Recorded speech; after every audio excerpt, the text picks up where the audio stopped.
transpondo as brancas nuvens no mais puro azul, onde nem sul nem norte existirá. E em meio a lágrimas, sorrisos de alegria e de prazer, eu que era cego agora posso ver, contemplar,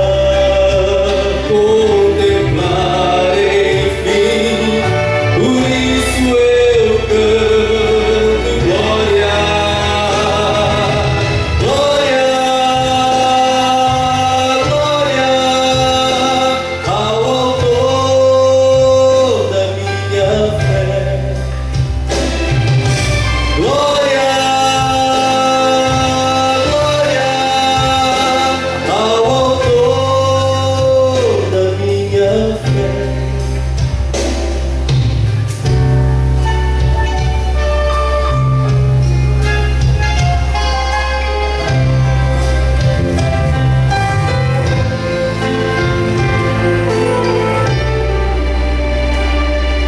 Oh Pai, eu queria tanto ouvir o som que vai abrir o encontro triunfal, rever amigos que um dia em Cristo foram feitos meus irmãos, e agora sim podemos dar as mãos, pois temos todos somente um só Senhor. E eis o consolo que envolve a minha vida, o meu Senhor Jesus, que foi morto sim naquela cruz, voltará, enfim. Por isso eu canto glória, glória, glória ao autor da minha fé. Glória, glória ao autor da minha fé.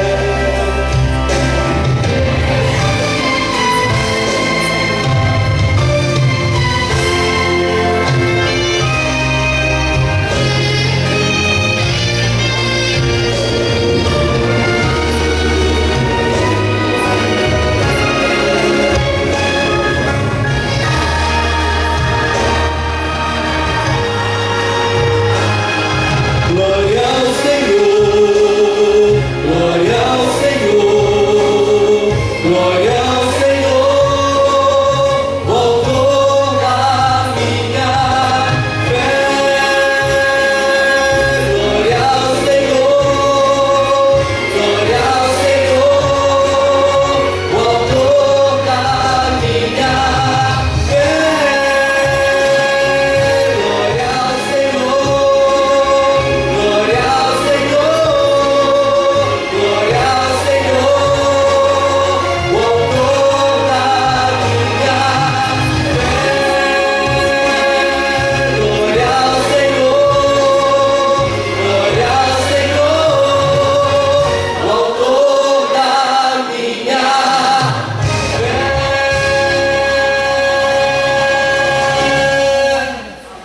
Amém, aleluia. Quero convidar você a fechar os seus olhos, inclinar a cabeça em sinal de respeito e adoração ao nosso Deus, e vamos conversar com o Senhor. Querido Deus, o Senhor sabe o quanto nós precisamos desta restauração em nossa vida. É verdade, Senhor. O O Senhor sabe que cada vez que nos apresentamos diante de Ti, chegamos aqui num misto de gratidão e desespero. Gratidão pelas maravilhas que o Senhor tem feito por cada um de nós. Gratidão porque ontem oramos pelo pequeno Davi e hoje o Senhor operou uma grande obra na vida deste pequenininho. Gratidão por aquilo que o Senhor é, gratidão por tudo aquilo que o Senhor tem feito na vida de cada um de nós. Mas também chegamos aqui trazendo as nossas preocupações. Estamos intercedendo por pessoas que nós amamos e que neste momento não estão aqui. Estamos intercedendo por pessoas que estão sofrendo no leito de dor.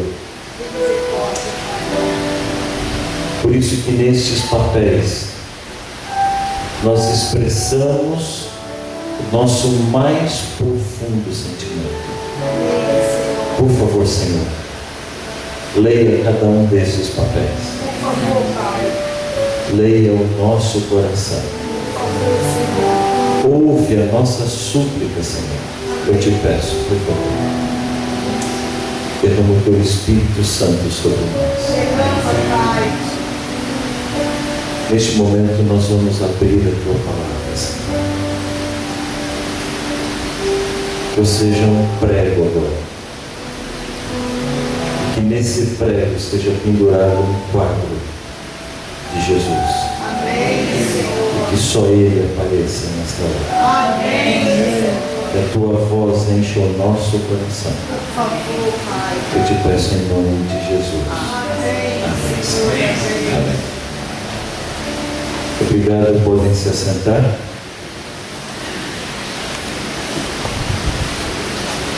Como foi que você passou de ontem para hoje? Passou bem? Sobreviveu o Dia Mundial da Ressaca? Segunda-feira é terrível, né?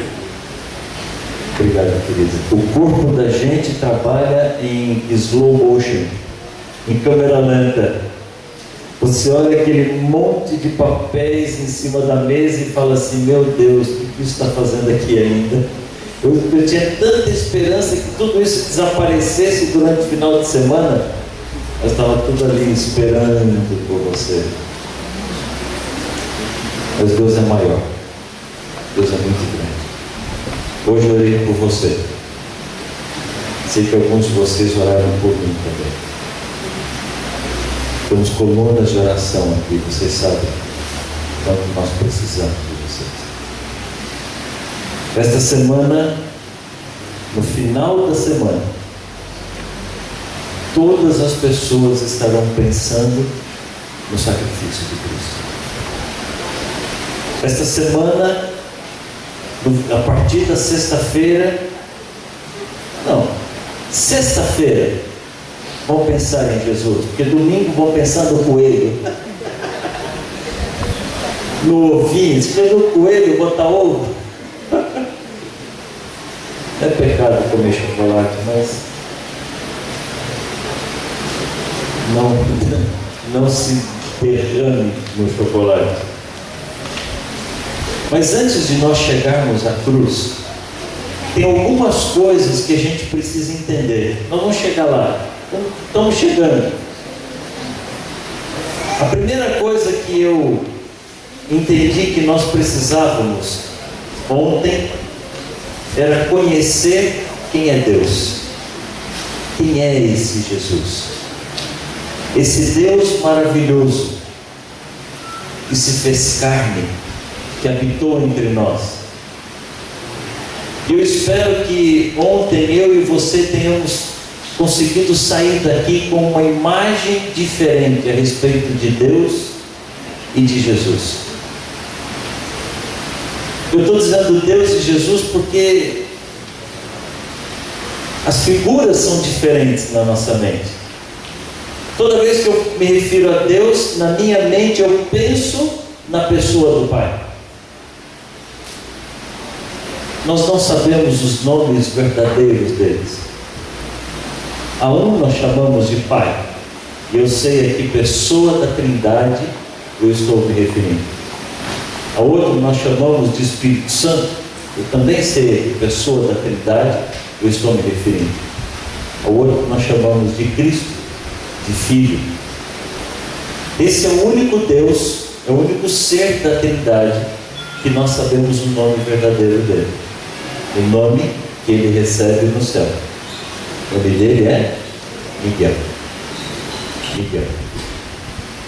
Se ontem nós conhecemos Cristo, o Libertador, conhecemos esse Deus maravilhoso que nos ama tanto assim, hoje eu gostaria de apresentar para você o outro lado da história, o outro lado da moeda, o outro lado da batalha. Abra sua Bíblia, por favor, no livro de Apocalipse. O que quer dizer Apocalipse? Revelação. Apocalipse, capítulo 12. Quando João começou a revelar sobre Jesus Cristo, sobre o Deus, a pessoa da Trindade chamada Cristo, pode colocar o PowerPoint, por favor. Ele também nos revelou sobre o inimigo.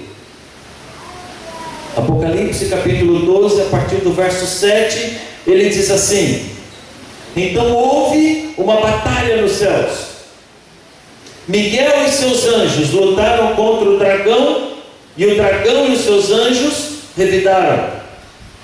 Mas estes não foram suficientemente fortes, e assim perderam o seu lugar nos céus. O grande dragão foi lançado fora. Ele é a antiga serpente, chamada Diabo ou Satanás, que engana o mundo todo. Ele e os seus anjos foram lançados aonde? Na terra. Quanta informação, quanta coisa por aqui.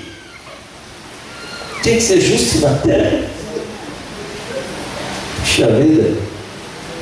Vamos tentar entender um pouquinho tudo isso aqui que nós lemos. Vamos lá. Houve batalha onde? No céu. Miguel e os seus anjos. Quem é Miguel? É Deus. A pessoa que nós também chamamos de Jesus. Miguel batalhou contra o dragão. O dragão e quem mais? Os seus anjos. Mas eles não prevaleceram, eles foram derrotados.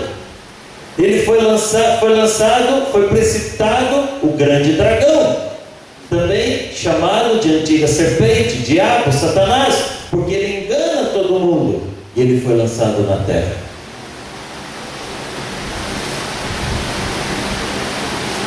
Quem é Satanás?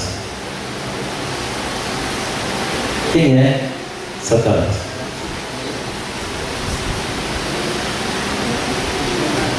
Quem era Satanás?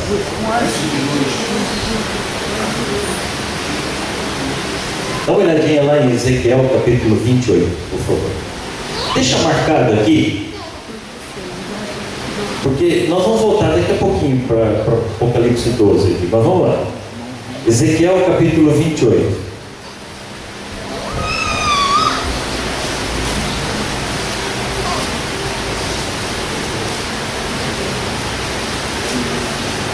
Esta foi uma mensagem que Deus mandou a Tiro, filho do homem, erga um lamento a respeito de Tiro. Mas era uma mensagem com dupla aplicação e fácil dá para entender de fatos a respeito de quem ele está falando aqui. A segunda parte do verso 12 diz assim, Ezequiel 28, verso 12, ele começa falando a respeito de Tiro, e a segunda parte diz assim, eu estou lendo na Nova Versão Internacional: você era o modelo da perfeição, cheio de sabedoria e de perfeita beleza. Você estava no Éden, no jardim de Deus, todas as pedras preciosas o enfeitavam. Aqui vem o nome das pedras. E aí no verso 14 ele diz assim: você foi ungido como um querubim guardião, pois para isso eu o designei. Você estava no monte santo de Deus e caminhava entre as pedras fulgurantes. Verso 15, você era inculpável em seus caminhos, desde o dia em que foi criado até que se achou maldade em você. E no verso 17, seu coração tornou-se orgulhoso por causa da sua beleza. Você corrompeu a sua sabedoria por causa do seu esplendor. Por isso eu o atirei na terra e fiz de você um espetáculo para todos os reis. Quem era Lúcifer? Um anjo, um querubim, o mais bonito de todos os anjos, o mais poderoso de todos os anjos.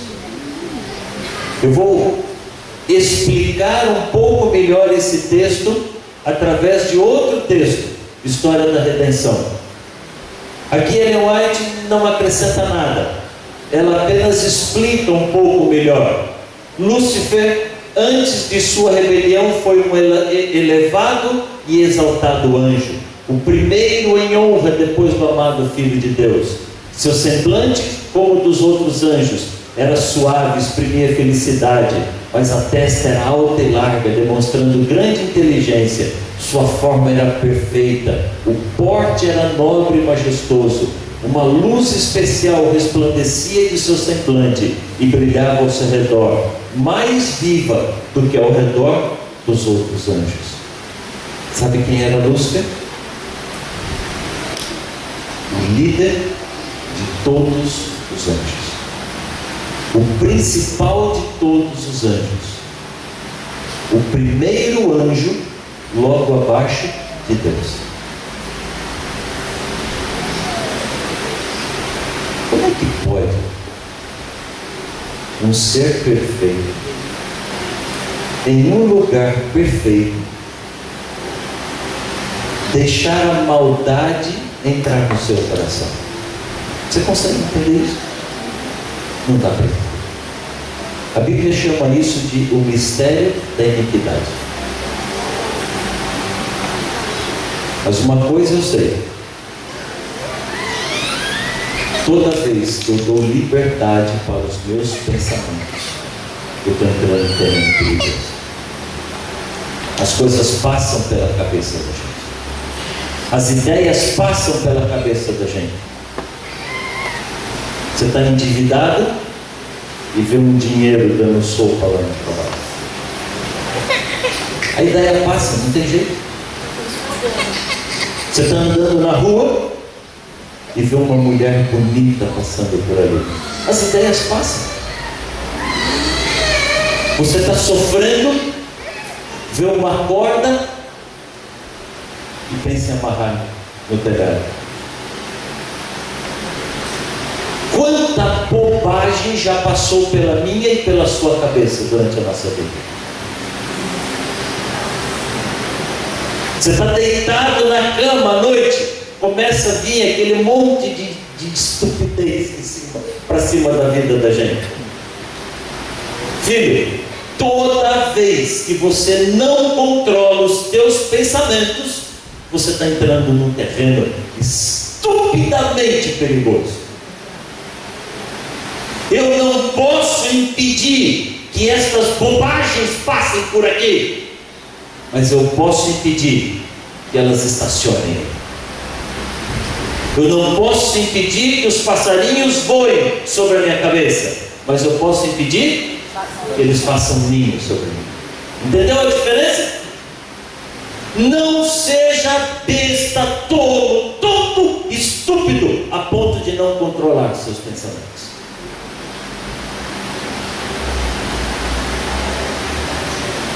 Todos os seres criados por Deus tinham, sempre tiveram, a liberdade de escolher servir ou não a Deus. Por uma única razão: se sem liberdade não existe amor. Deus poderia nos ter feito programados automaticamente para obedecer sempre. Você não queria fazer seus filhos assim?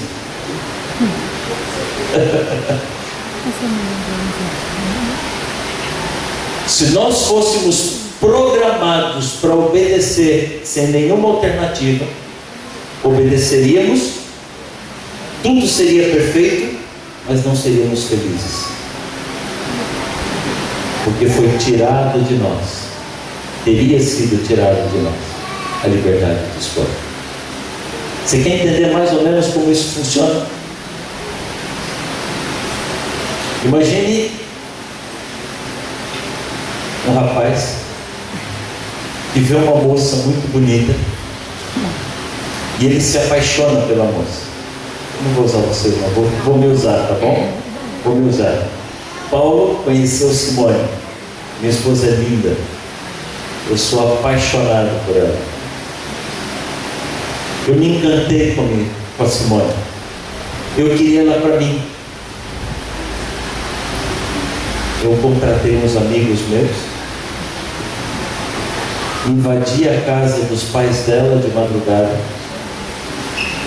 coloquei uma venda nos olhos dela, uma mordaça na boca, amarrei os pés e as mãos, coloquei dentro de um saco, coloquei dentro de um avião e levei para um castelo nos Alpes da Suíça.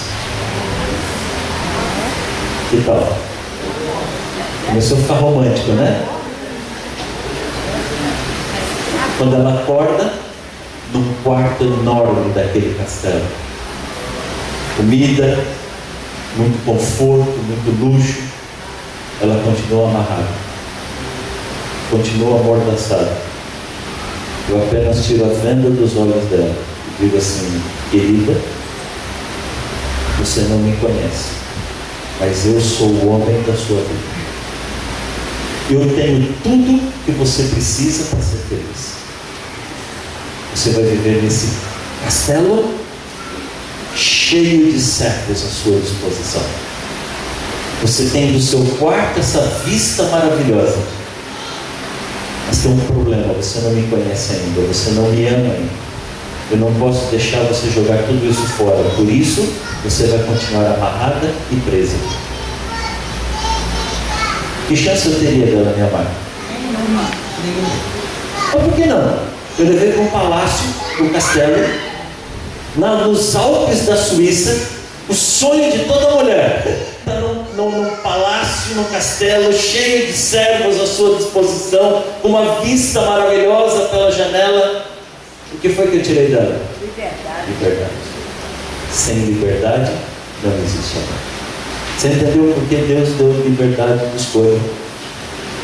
Você entendeu por que no Jardim do Éden existia aquela maldita árvore chamada árvore do conhecimento do bem e do mal? Porque se não houvesse uma porta de saída, se não houvesse uma maneira de Adão e Eva exercerem liberdade de escolha, se Lúcifer não pudesse exercer liberdade de escolha, jamais amariam. Você gostaria de ter os seus filhos programadinhos para nunca fazer nada errado, mas acho que você não quer mais. Porque eu não troco o amor por nada. O amor só existe quando existe liberdade. E quando Deus deu a liberdade,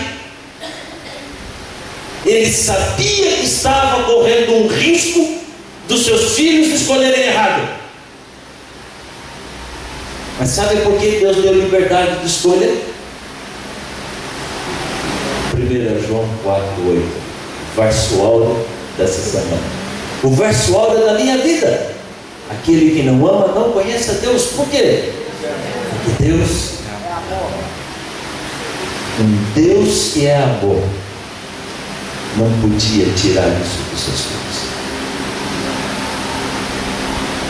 A diferença é que eu e você podemos escolher errado. E geralmente escolhemos. Lúcifer escolheu errado. Deus deu tudo para ele. O maior de todos os anjos. O chefe, o líder de todos eles. O mais sábio. O mais bonito. o maior, o mais poderoso. Ele poderia e deveria usar tudo isso para louvar a Deus.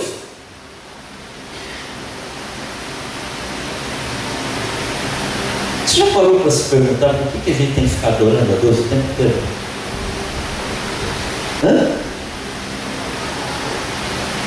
Por que você canta para louvar a Deus e não canta para mostrar sua voz? Por que é preciso louvar a Deus? Que a gente ama Deus. Não parece um pouco de egoísmo de Deus, esse negócio que a gente tem que ficar adorando a Ele, só pode adorar a Ele? Deus não é amor? Deus não é perfeito? Às vezes não soa um pouco como egoísmo esse negócio que a gente tem que adorar a Deus? Isso já passou pela minha cabeça, sabia? E eu quis saber por quê. Desculpe o meu porquê, assim, meio paulista, assim. Você sabe a história do paulista que ficou ensaiando para não passar vergonha aqui no Rio de Janeiro? Aí chegou no bar e falou assim, 2 pastéis. Aí o rapaz falou, do quê? Falei, de carne. Vocês têm paciência comigo. Por que nós temos que adorar a Deus? Porque nós vamos adorar qualquer porcaria.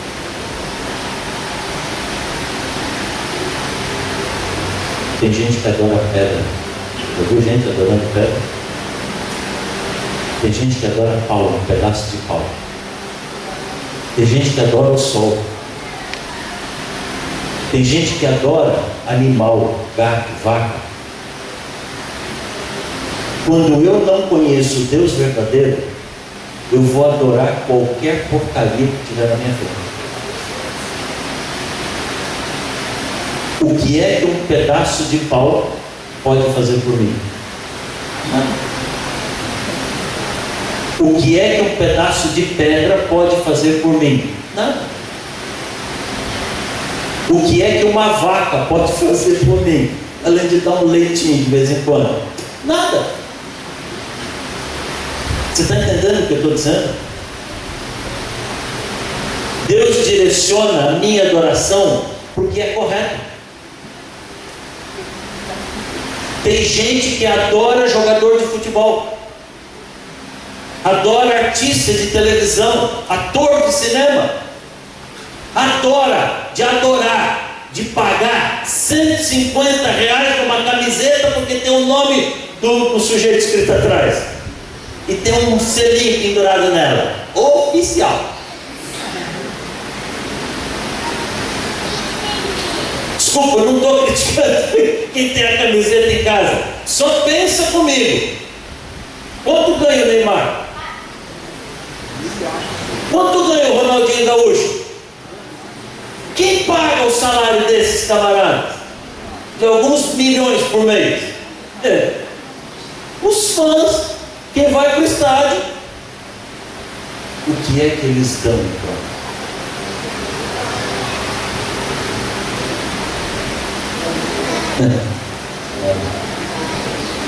Nada, nem título. Chega um cantor famoso no Brasil, vai todo mundo para a porta do hotel e fica lá, vigília. Essa vigília que a gente tem preguiça de fazer para Deus, fazem para o cantor, com vela na mão, lá embaixo na porta do hotel. Passam 2, 3 dias e noites seguidos sem dormir em vigília, esperando o artista aparecer na janela e da janela fazer assim. Ai meu Deus, ele acenou para mim. Acenou para quem? Para você? Nada. Você está entendendo o que eu estou dizendo?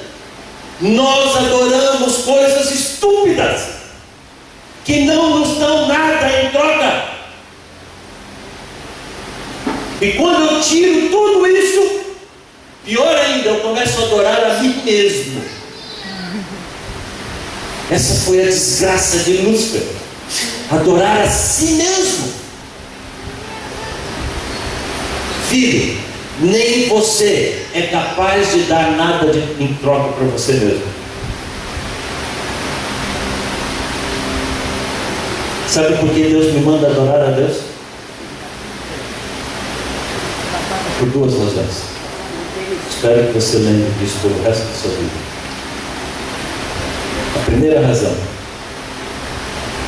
é que Deus é o único ser do universo capaz de receber adoração e não se auto-exaltar com isso. Não se exaltar, não se alterar. Pega um Zé Ninguém que começa a fazer sucesso. Muda ou não muda? Primeira coisa que faz, larga a mulher. Que agora está cheio de mulher, né? Você está entendendo o que eu estou dizendo? Pega esses jogadores, quando começaram, tinham nobres ideais de jogar bola. Mas o sucesso, a fama, os fãs, os adoradores, agora ele não treina mais porque tem que ficar tirando fotografia para a revista. Como é que chama aquele jogador português bonito, famoso? Cristiano Ronaldo.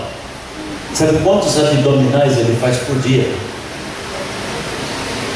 Para ter aquela barriga de tanquinho bonitinho para tirar fotografia, as meninas falam: são mais de 7.000 abdominais por dia. Eu fiz uma conta rápida. Sujeito passa quase 3 horas por dia só no abdominal. Você pensou que coisa horrível viver ao lado de alguém assim? Cada vez que você chega precisando conversar com alguém, não posso, estou cuidando da minha imagem. Ninguém mais existe, só Ele, só eu, só eu. Deus é o único ser do universo capaz de receber a adoração e não se alterar com isso. Por isso Deus canaliza a nossa necessidade de adorar para Ele, porque Ele não vai se exaltar, Ele não vai pisar em cima de você. Segunda razão, Deus é o único ser do universo que consegue pegar tudo que é dado para Ele em adoração e devolver tudo em benefício aos seus adoradores. Tudo que você der para o ídolo, Ele vai usar para Ele. A Xuxa, quando teve a filha, a Xaxa, o filho da Xuxa, a Xaxa, ela transformou isso num espetáculo. E aí, quando as pessoas queriam ir atrás, ela dizia assim: não, minha filha tem direito à privacidade. Você está entendendo? Tudo eles usam para eles, só vê o benefício deles, a vida deles, o mundo deles. Deus não, Deus olha para você. Deus não precisa de adoração. Nós precisamos adorar a Deus, porque se nós não adorarmos a Deus, nós vamos destruir a nossa vida, no nosso egoísmo, ou alimentando o egoísmo de outras pessoas que não vão nos dar nada. Entendeu por que Deus pede adoração? Porque Deus é amor. Lúcifer não entendeu isso. Sabe qual foi o pecado de Lúcifer? Isaías capítulo 14, por favor.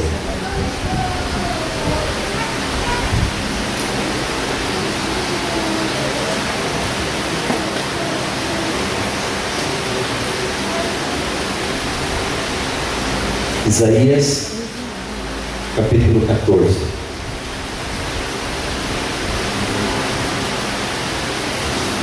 Verso 12.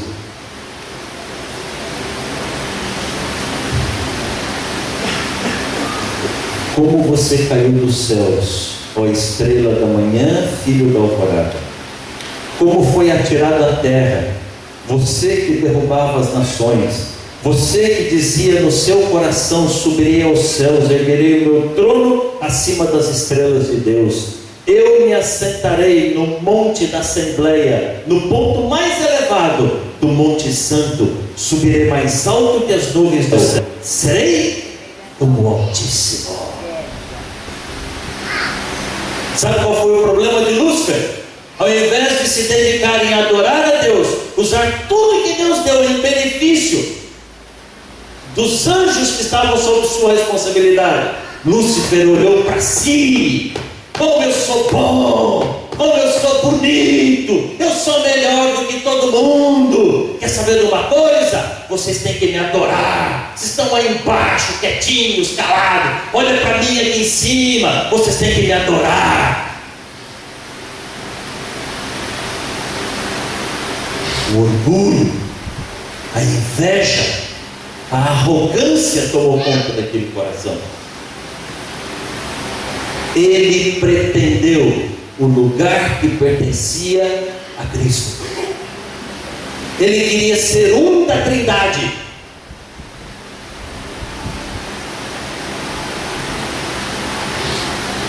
Ellen White diz assim: Lúcifer invejou a Cristo. Gradualmente pretendeu um comando que unicamente pertencia a Cristo. Aí você fala assim: mas pastor, eu não entendi. Por que especificamente a Cristo? Agora nós vamos voltar para o tema de ontem. Lembra do assunto de ontem? João capítulo 1. No princípio era o Verbo.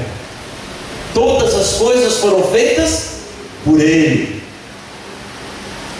Quando eu digo Deus, agora estou me referindo a Deus, as três pessoas. Quando Deus se reuniu para planejar a criação da terra, na reunião ficou decidido que o verbo da criação seria a pessoa de Miguel. Lúcifer queria ser criador.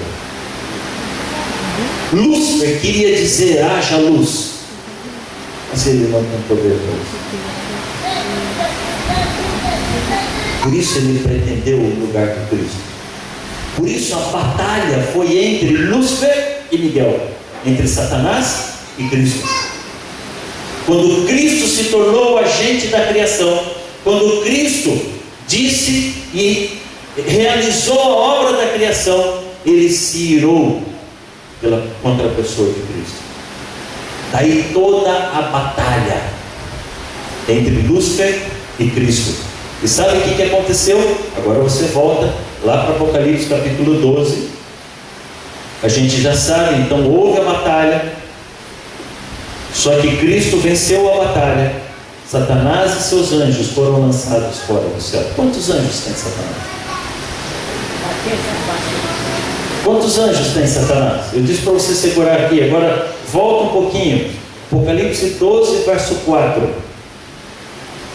Apocalipse capítulo 12, verso 4. A sua cauda arrastou consigo quantos? 1/3 das estrelas do céu, dos anjos do céu.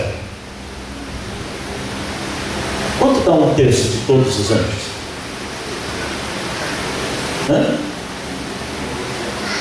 Se Cristo tivesse, se Deus tivesse, ou o céu tivesse 3.000 anjos, quantos anjos estariam com Satanás hoje? 1.000 anjos. 1.000 anjos maus, 1.000 demônios. É pouca coisa ou é muita coisa? É muito. Mas eu não acho que Deus tinha 3.000 anjos. Se Deus tivesse 300.000 anjos, quantos estariam com Satanás hoje? 100.000 demônios. É muito ou é pouco? É muito pouco. Mas não acho que Deus tinha 300.000 anjos. Se Deus tivesse 3 milhões de anjos, quantos anjos estariam com Satanás? 1 milhão. Você já pensou 1 milhão de demônios?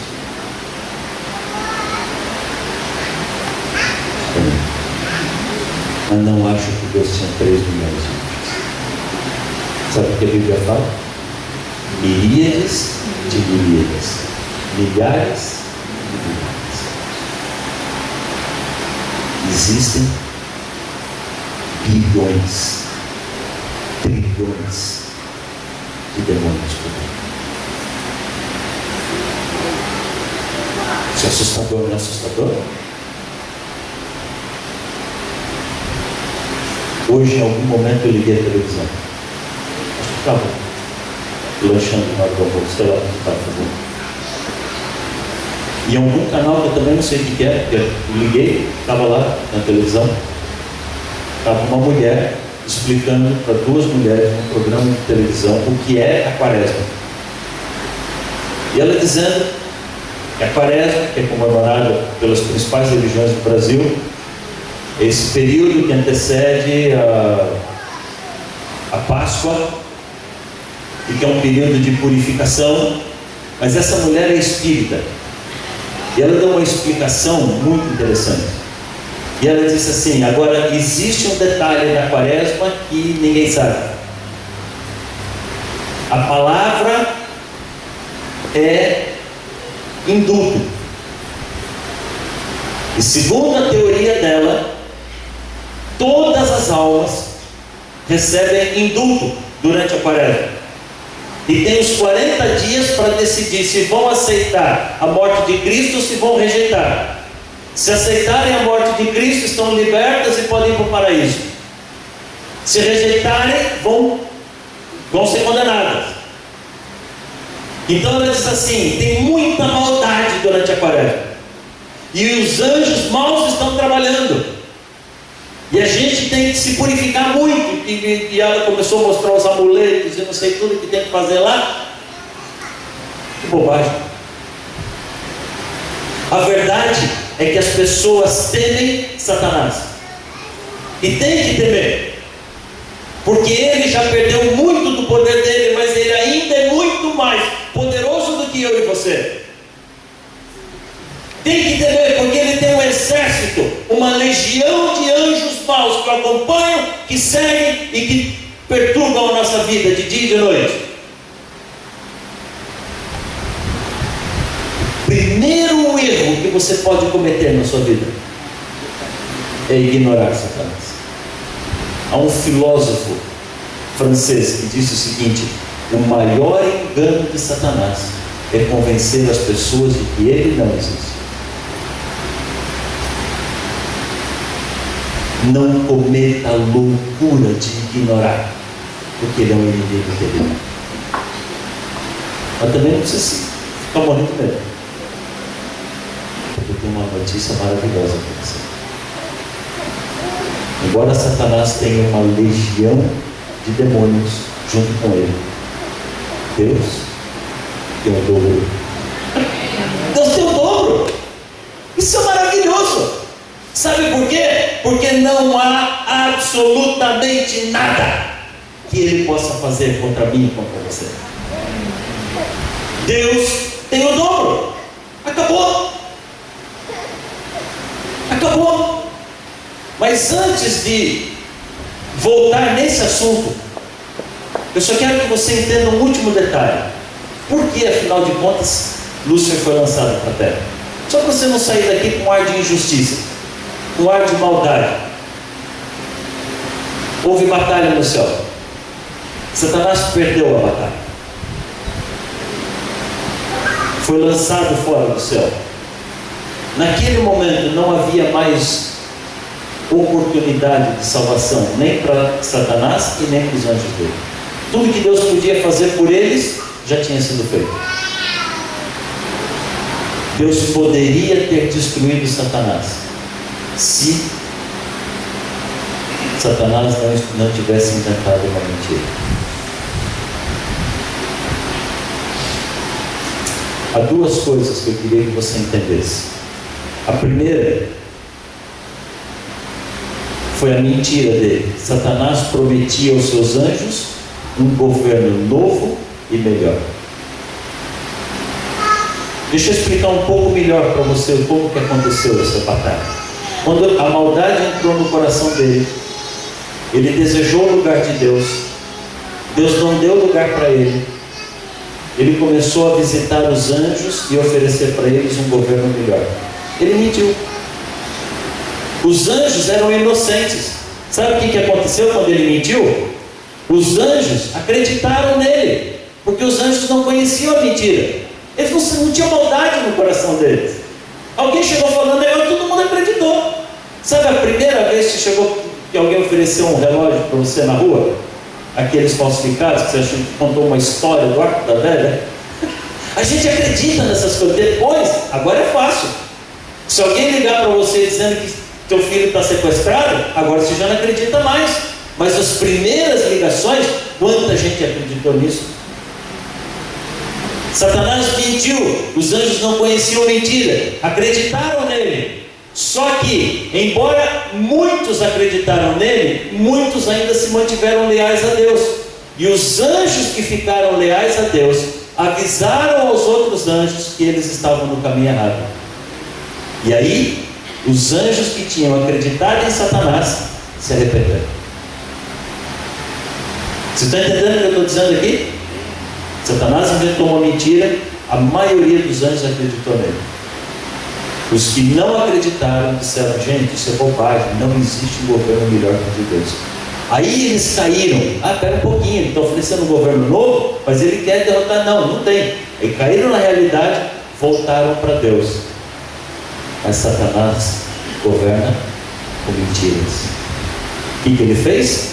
Inventou uma outra mentira. Ele disse que ele mesmo e os que com ele se uniram tinham ido longe demais para voltarem. Deus não os perdoaria. Sabe o que ele falou? Seus bobos, vocês acreditaram em mim. Eu menti sim, mas vocês foram tolos de acreditar em mim. Sabe de uma coisa? Não tem perdão. Deus está dizendo que vai perdoar? Não vai perdoar não. A única chance que vocês têm é se aliar comigo e derrotar Deus. Agora os anjos já não acreditavam mais. A maioria já não caiu mais nesse papo furado dele. Mesmo assim, quantos ficaram com ele? Até essa parte. Foi aí que houve batalha no céu. Foi aí que ele foi lançado fora. O que é que Deus faria com ele agora? Enquanto Satanás governa com mentira, Deus governa com verdade. Com verdade. Deus não aceita um governo que não seja baseado no amor. Se Deus destruísse Satanás, os outros anjos serviriam a Deus por medo e não por amor. Você entendeu por que Deus não podia destruir Satanás? Não havia mais nada que pudesse ser feito por Satanás, mas por amor aos 2/3 que ficaram com Deus, ele não podia destruir, porque senão Deus seria servido por temor e não por amor. Outra coisa, Satanás mentiu que ele governava melhor do que Deus. Se Deus tivesse destruído Satanás, eternamente permaneceria uma dúvida: se o governo de Satanás era tão ruim, por que Deus destruiu logo? Não deu uma chance para ele. Por isso, por mais dolorido que fosse, Deus precisava provar o caráter dele, de Deus, e o caráter de Satanás. Deus precisava permitir que Satanás governasse por um tempo. Aonde?